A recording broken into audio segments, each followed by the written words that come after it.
चूहा की। जंगल का राजा शेर खा पीकर आराम से एक पेड़ की छांव में सो रहा था। तभी कहीं से एक नटखट चूहा वहां आ पहुंचा और खेलने लगा। खेलते खेलते वह शेर के ऊपर चढ़ गया। कहीं वह शेर के पीठ पर दौड़ता तो कभी सिर पर चढ़ जाता, कभी वह उसके कान पर झूलता तो कभी पूंछ से खेलता। उसे बड़ा मजा आ रहा था और उसकी उछल कूद बढ़ती जा रही थी। नटखट चूहे की हलचल से शेर की नींद टूट गई। आंख खोलकर उसने देखा कि एक छोटा सा चूहा उसके ऊपर खेल रहा है। उसे बहुत गुस्सा आया और उसने चूहे को अपने पंजे में दबा लिया। शेर के पंजे में आते ही चूहा डर गया और थर थर कांपने लगा। शेर बोला, बदमाश चूहे, तेरी इतनी हिम्मत कि तू जंगल के राजा शेर के नींद में दखल डाले। अब तेरी खैर नहीं, मरने के लिए तैयार हो जा। अब मैं तुझे मारकर खाऊंगा।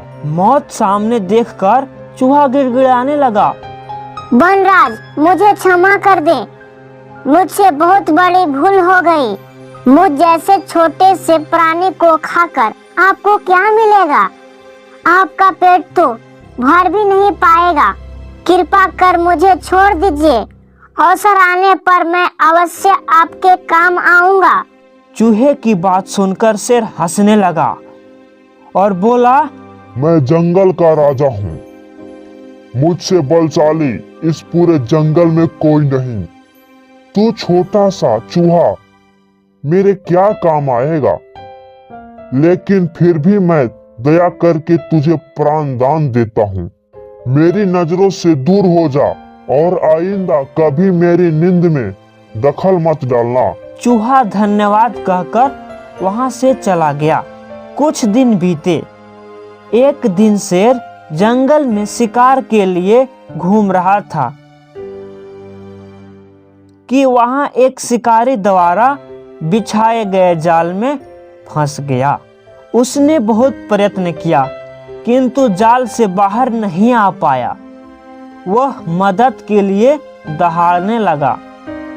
शेर की दहाड़ वहां से गुजर रहे एक चूहे के कानों में पड़ी।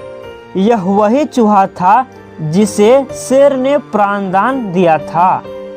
चूहे दहाड़ की आवाज सुनकर उस दिशा में गया तो शेर को जाल में फंसा हुआ पाया। उसने फौरन अपनी नुकीली दांतों से जाल काट दिया और शेर आजाद हो गया। उसने चूहे को धन्यवाद दिया तो चूहा बोला, वनराज, आप शायद मुझे भूल गए हैं। मैं वही चूहा हूँ जिसे आपने प्राणदान दिया था।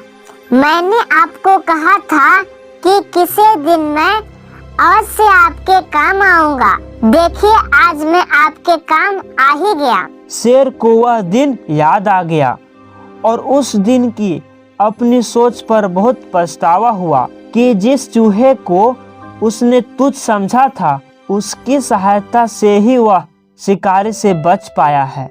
दोस्तों, इस कहानी से हमें दो सीख मिलती है। पहली सीख, बाहरी स्वरूप देखकर किसी की योग्यता का आंकलन नहीं करना चाहिए और दूसरी सीख, उपकार कभी व्यर्थ नहीं जाता, किसी न किसी रूप में उसका फल अवश्य प्राप्त होता है। दोस्तों, कहानी अच्छी लगी हो तो एक वीडियो को प्यारा सा लाइक करके चैनल को सब्सक्राइब कर दीजिएगा।